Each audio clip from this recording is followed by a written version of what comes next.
세상을 연결하는 뉴스 브릿지입니다.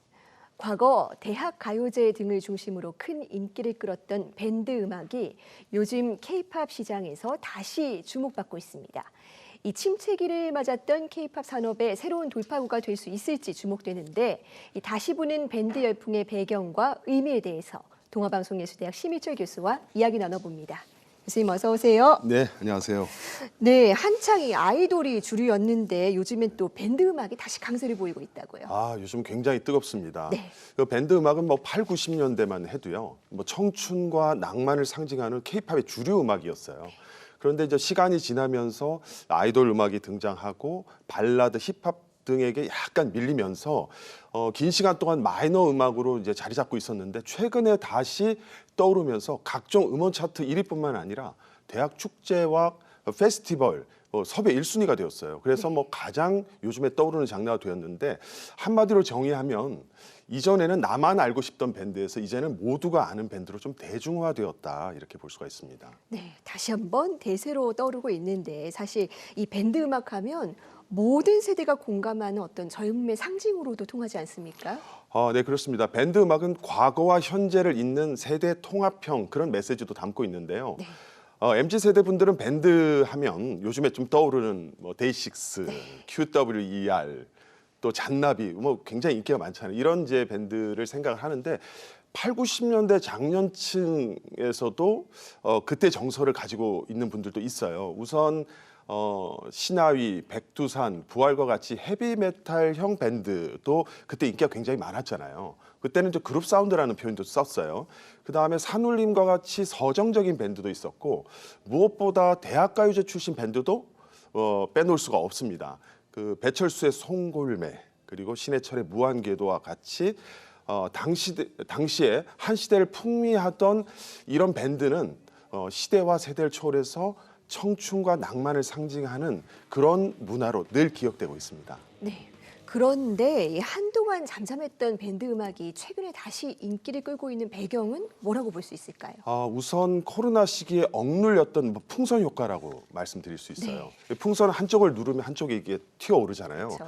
마찬가지로 이 코로나 시기 동안 굉장히 결핍된 야외 활동에 대한 그런 욕구들이, 밴드 음악은 굉장히 현장성과 폭발성이 있잖아요. 그런 것이 맞아떨어진 결과가 아닌가, 이런 생각이 들고, 또 하나는 밴드 음악 하면 굉장히 다양성을 추구하는 음악이거든요, 원래. 그런데 한동안 락 중심이나 인디 중심으로 좀 스펙트럼이 좁아졌어요. 근데 최근에 다양한 대중음악과 결합하면서 팬층도 넓어지고 대중에게 한층 다가간 그런 점이 인기의 요인이라고 볼 수가 있습니다. 네, 대중과 가까워지고 다양성도 넓어진 것 같은데, 이 과정에서 역주행 기록을 쓴 밴드도 있다고요.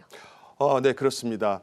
데이식스라고요. 이 JYP에서 처음으로 런칭한 그 밴드형 그 가수인데요. 네. 그 이름도 박진영 씨가 직접 지었어요. 그래서 월, 화, 수, 목, 금은 데이식스가 책임지고, 6일째는 팬들과 함께, 그리고 일요일은 휴식이라는 그런 의미도 담고 있는데, 데이식스는 사실상 일반 밴드하고 좀 다르게 아이돌형 밴드 또는 밴드형 아이돌이라고 부를 수 있을 것 같습니다. 왜냐하면 아이돌의 스타성과 밴드의 음악성 두 마리 토끼를 다 잡아서 성공한 그런 케이스라고 볼 수가 있습니다. 네. 그리고 일반 밴드하고 또 다른 특징은, 보통은 보컬이 한 명의 나머지 연주자로 구성이 돼 있잖아요. 그런데 데이식스는 모든 멤버가 올 보컬, 올 연주, 굉장히 다재다능하다고 볼 수가 있어요. 또 하나는 특별한 이력을 가지고 있는데, 올해 데뷔 10년 차거든요. 근데 최근에 떴어요.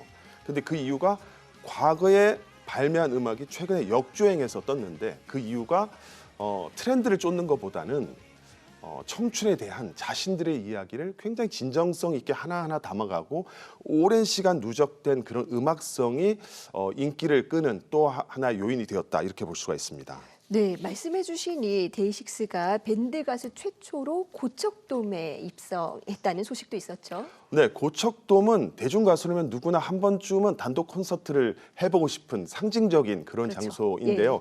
이번에 데이식스가 처음으로, 국내 밴드 처음으로 입성을 했다는 그런 기록을 이제 깼고요. 데이식스가 그뿐만 아니라 밴드 가수로는 좀 이례적으로 월드 투어도 진행하고 있어요. 네. 네, 지금 현재 자카르타, 발리, LA, 뉴욕 그러니까 세계 한 10개 도시의 매진 행렬을 이어가고 있거든요. 엄청난 성과라고 볼 수 있는데 앞으로 이제 케이팝의 밴드 음악과 또 이 아이돌 음악이 양날개가 돼서 비상하는 이런 모습도 기대할 수 있을 것 같습니다. 네, 상당히 상징적인 행보를 보이고 있는데 그렇다면 이 밴드 음악이 다시 인기를 얻게 되면서 따라온 어떤 변화도 있을까요? 아, 네, 그렇습니다. 최근에 뭐 대학가에도 밴드 음악의 영향이 굉장히 커지고 있거든요. 네. 밴드 관련된 클럽들이 많이 증가도 하고요. 또 오디션 인기도 뭐 굉장히 뜨겁다고 합니다. 그런데 지금 현재 밴드 문화 하면 그 대학가요제를 또 빼놓을 수가 없잖아요. 네, 그렇죠. 예, 그래서 그 영화 택시 운전사를 보면 그 유준열, 그 대학생 역할을 맡은 유준열이 등장하면서 노래를 부르는데 이런 얘기를 해요. 자신은 대학을 간 이유가 대학가요제에 참여하기 위해서다 이런 얘기를 하고 있는데 그 시절 대학가요제는 가요계의 등용문이자 또 어떻게 보면 젊음과 도전의 상징이다 이렇게 볼 수가 있습니다.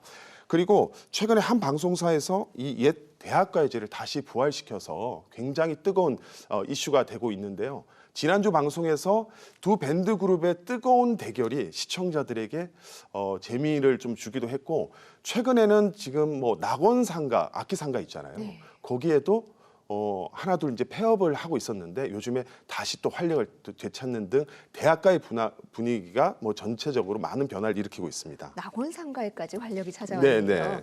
자, 그렇다면 앞으로 이 밴드 음악의 어떤 부흥과 맞물려서 케이팝에 걸 수 있는 기대와 방향 같은 것도 있을까요?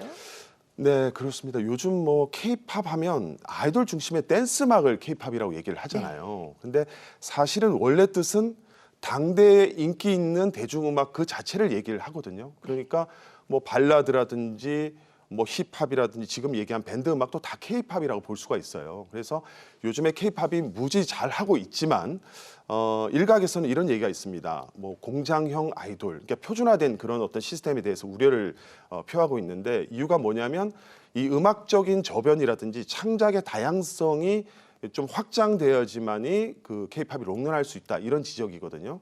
과거에 보면 획일화와 또 자기 복제 때문에 인기를 잃어버린 또 이웃나라의 그 교훈도 이렇게 우리가 보면 최근에 이 밴드 음악의 활성화는 케이팝의 새로운 기회로 작용할 것이다 이렇게 생각하고 있습니다.